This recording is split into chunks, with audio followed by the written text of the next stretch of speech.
The children's realm is a township in itself, containing everything that great minds, inspired by the greatest mind, could possibly provide for the welfare, comfort, and education, and the pleasure and happiness of its youthful inhabitants. The halls of learning are so as fully equipped as are those larger establishments in our own sphere. Indeed, in many respects they are more so, since they have all the equipment for the diffusion of knowledge and learning to those who are possessed of neither in the slightest degree, and who must therefore start at the very beginning, as they would have done had they remained upon the earth plane. This concerns those children who have passed into the spirit world in their extreme infancy. Children who leave the earth world in their early years will continue their studies from where they left off, eliminating from the latter all that are of no further use and adding those that are spiritually essential. As soon as they reach a suitable age, the children can choose their future work and study for it accordingly. What that work can be, I will recount to you later. The whole question of infant survival has puzzled me considerably when I was incarnate. Ruth said she had no ideas upon the matter whatever, beyond supposing that children must survive because she felt intuitively that grown people do so. The survival of the one would presuppose the survival of the other in a world of anything like law and order, which she presumed the spirit world to be. Edwin was as perplexed as I was. You can imagine our surprise then when we were introduced into the children's realm, to behold the more than adequate provision made for the young folk who have passed into spirit land in their tender years. It is a provision instituted under the greatest and wisest dispensation, that of the Father himself, involving no creeds or beliefs, no doctrines or dogmas, no ritual or formulary. It involves nothing more, in fact, but the plain act of undergoing the death of the physical body and the operation of the same laws that govern us all, whether infants or aged, just the casting off of the physical body and entering for all time the world of spirit. And the children, as might be expected, have the same opportunities, the same rights to their spiritual heritage as we all have here, young and old. And we all have the same great goal, perfect and perpetual happiness.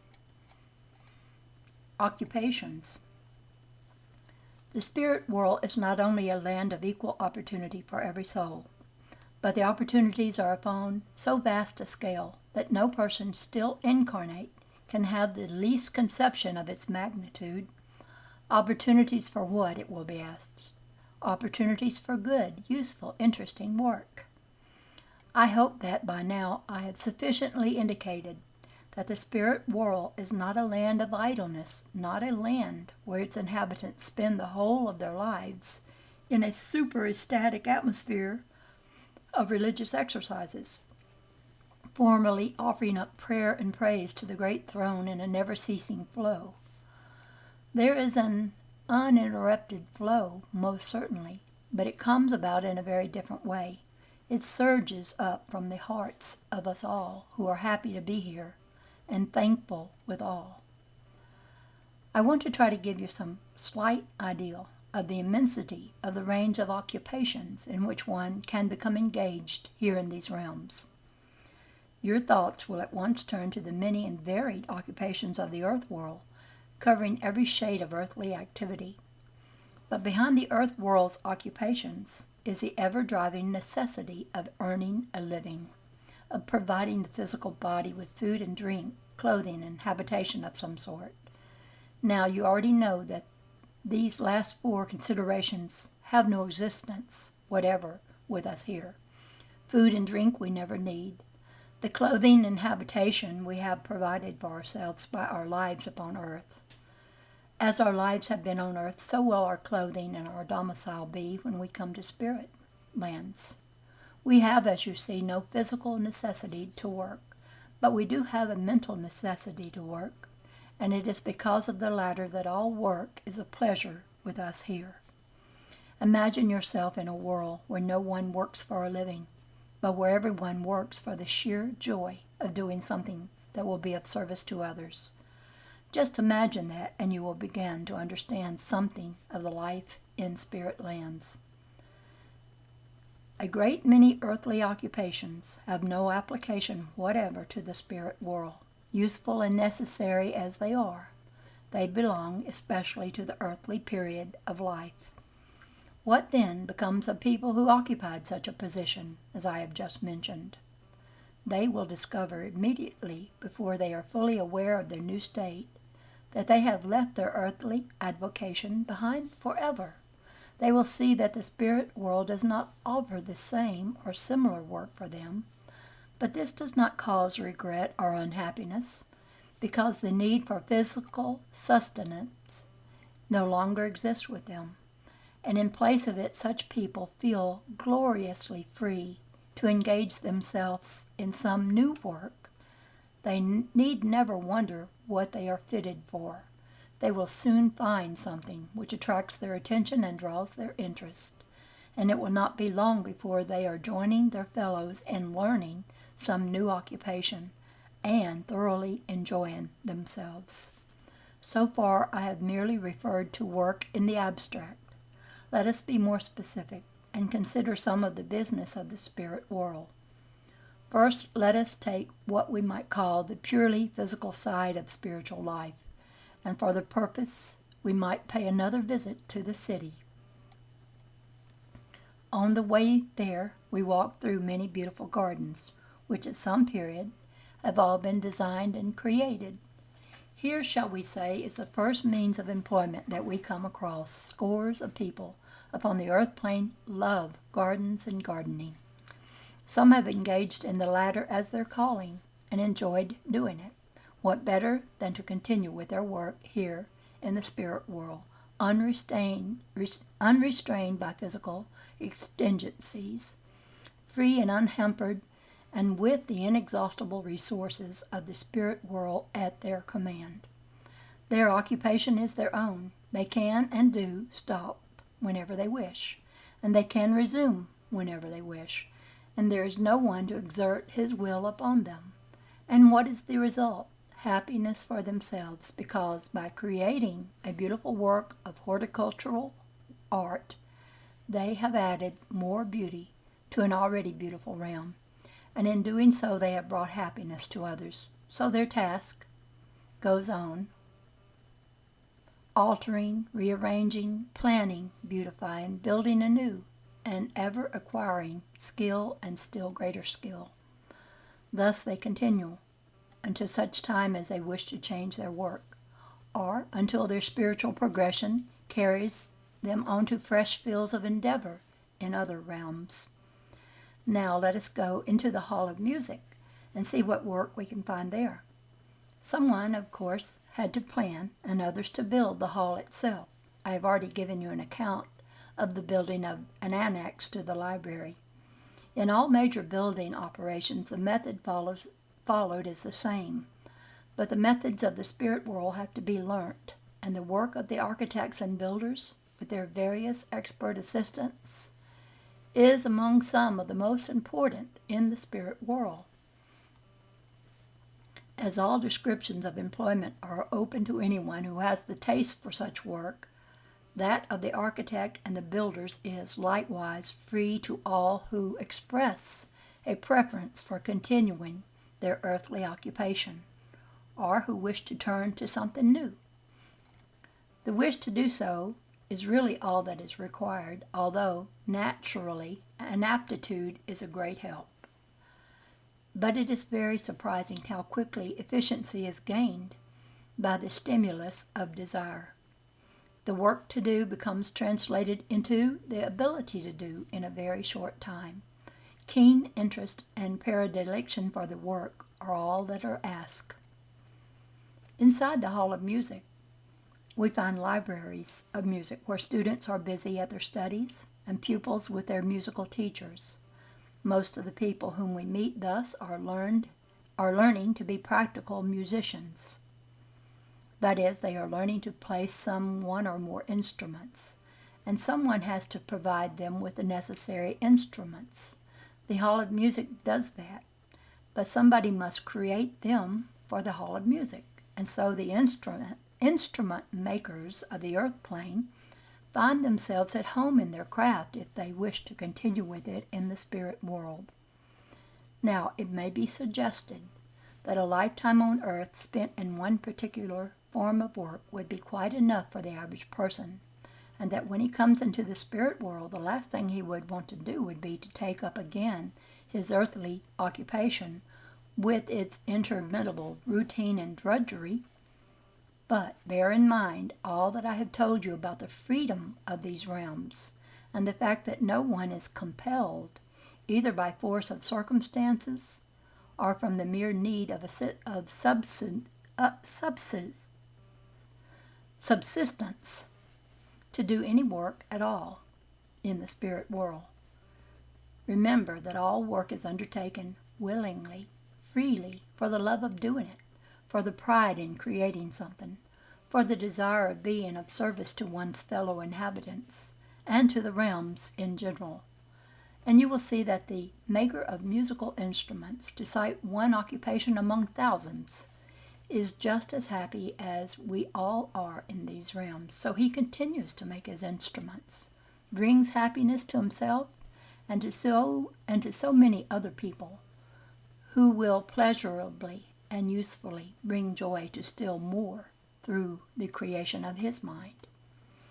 Incidentally, I should mention that it is not imperative that one should acquire a musical instrument solely through the Hall of Music. Any person who is skilled in the fashioning of such instruments would be only too willing to provide another person with anything he might require musically. In many a home here there reposes, and not as a mere ornament, a beautiful pianoforte built by clever hands who have learnt the spirit methods of creation. These things cannot be bought. They are spiritual rewards. It would be useless to try to possess that to which we have no right. We should simply find ourselves without it, and with no means of getting it. No one could create it for us, whatever it might be. If they were to try, they would find that their power would not function in that direction. If you were to ask me who or what governs these things,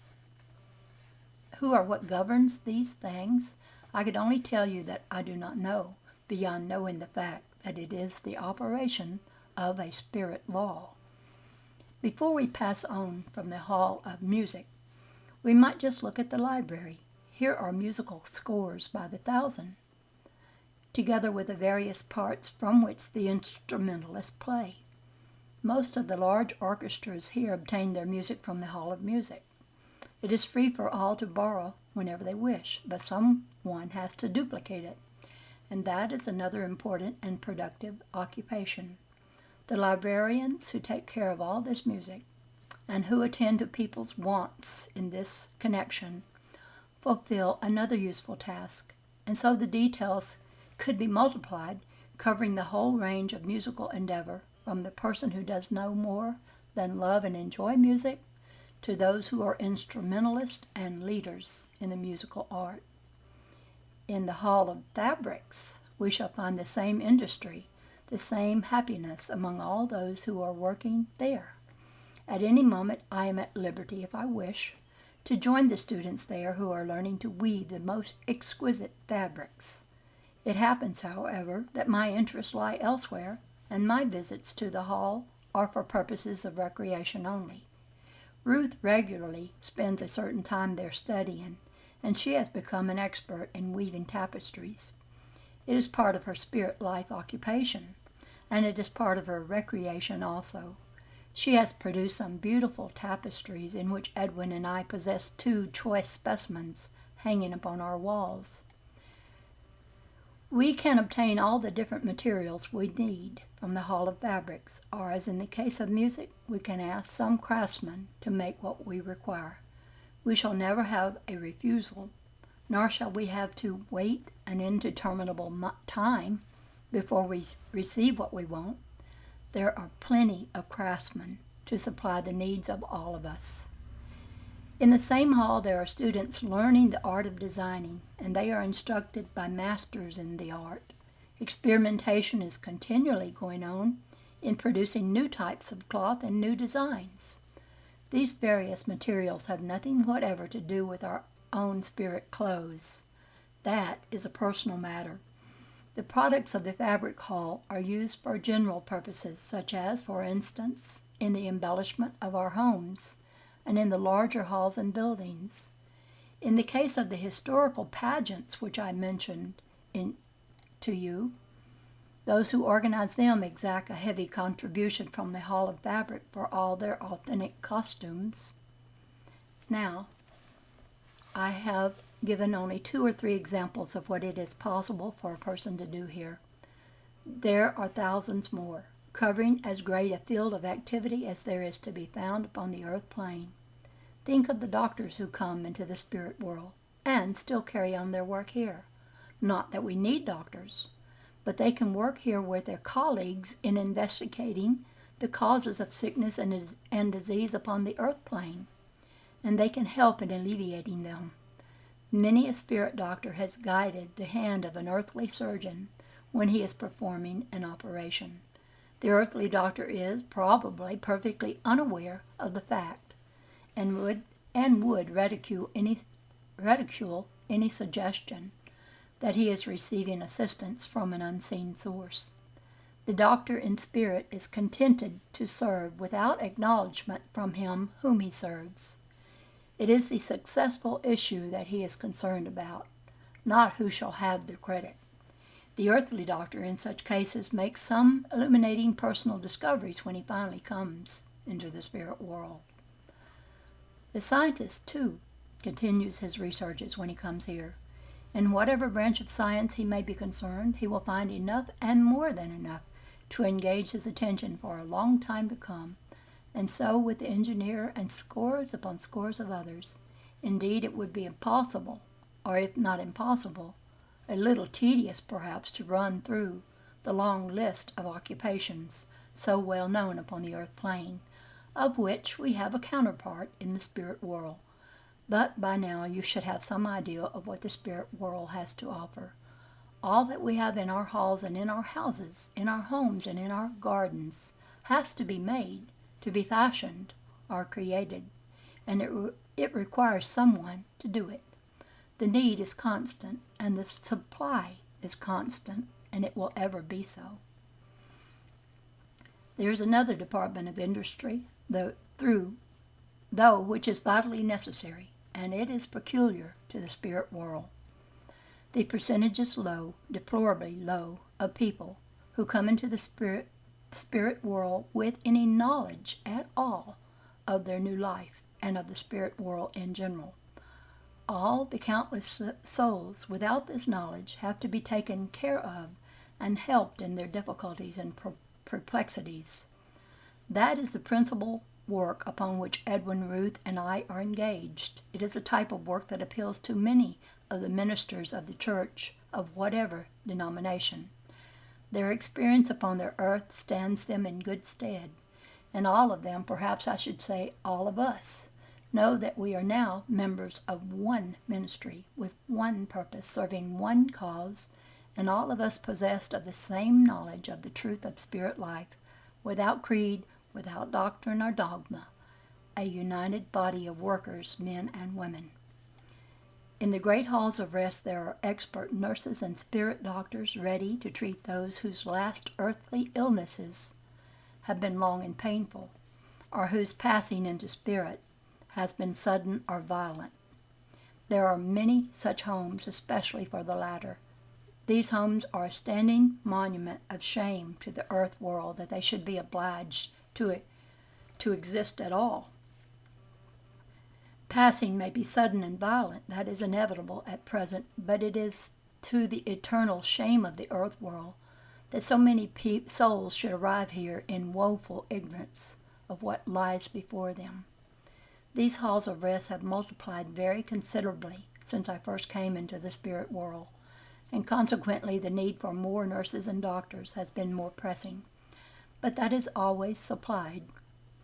As this service belongs exclusively to the spirit world, we have special colleges where those desiring to take up this particular work can become fully conversant with it.